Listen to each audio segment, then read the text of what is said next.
So I wanted to make this video to talk about just some things about going external wastegate and equal length mani, specifically for Graveyard.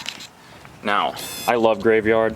They're fucking awesome. They have probably the best customer service for the Mazdaspeed platform.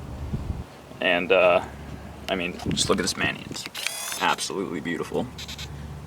But there are some issues with it, at least if you go external wastegate. So we're gonna talk about that and give you some nice sound clips also. So first off, just mods, Tial blow-off valve, JBR 3.5-inch intake, CXracing piping with Mishimoto S-line core, obviously the Graveyard Performance manifold, and then a cheapo VSRacing wastegate. Works fine for now. I don't know. Maybe I'll blow up later.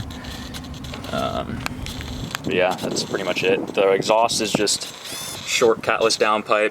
I still have the test pipe, and then the rest is just straight piped. So first thing, if you're gonna go external wastegate, I have a 44 millimeter. I don't know if you can. There's a bolt in there, and there's zero shot that you can like get like the OEM bolt in there. I had to go to Ace and find like an actual bolt and not like a nut. Take out the stud and used a bolt, and it's probably turned like 3 turns. It is not tight at all because there was no room, and I didn't have a stubby wrench. But if you have a stubby, it might be okay. But yeah, having an external wastegate it creates a lot of fitment issues.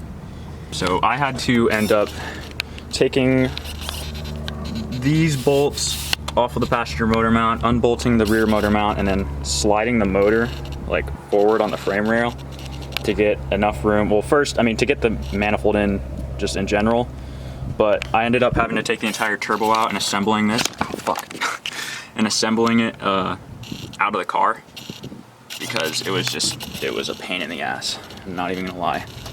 But also, I ended up buying some ATP turbo nuts for the rest of the studs because these two are fine, but these two are a pain in the ass to get onto the stud because just the fitment of the wastegate, it'll hit the wastegate. You can't actually get it onto the stud.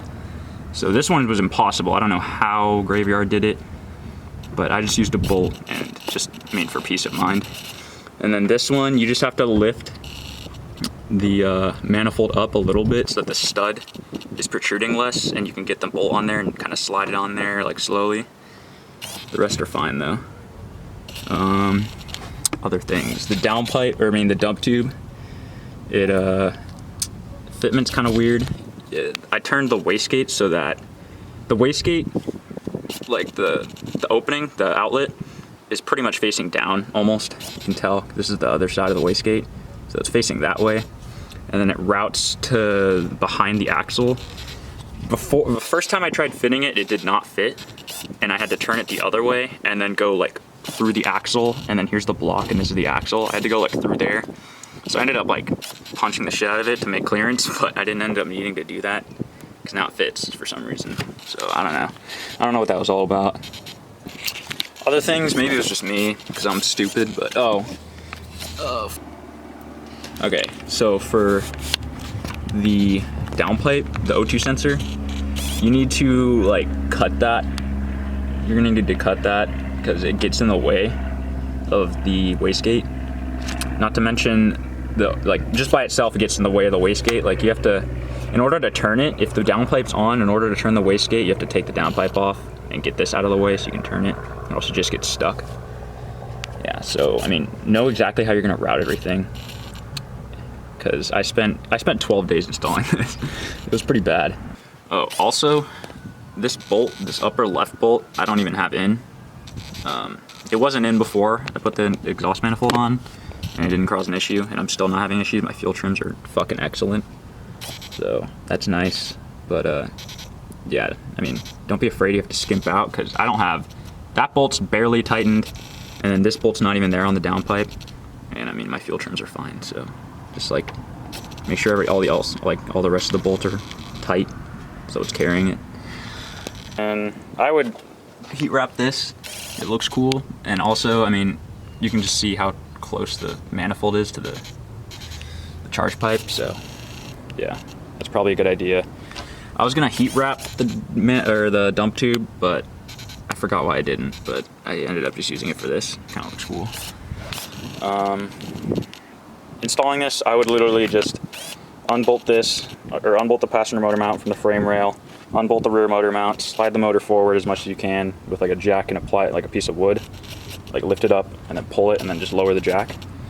And then, yeah, just take the turbo off, drain the oil, drain coolant, take turbo off, take the manifold off, and assemble it outside.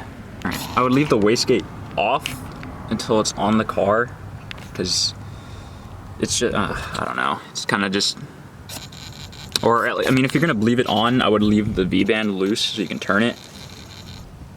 And yeah, I mean, if you don't know, by the way, you have to pressurize the wastegate to get it on, so that the heat ring goes in. So yeah, just keep that in mind. That's really it. Obviously, sound changes a lot. Like, I did not realize how much sound was gonna change. I thought it would just it would sound like a Mazdaspeed, but you know, a little straighter. But I mean, this manifold, at least with the external wastegate, it literally sounds like an Evo, in my opinion. It's pretty crazy. I mean, it's not what I was expecting, but I mean, I've come to kind of like it.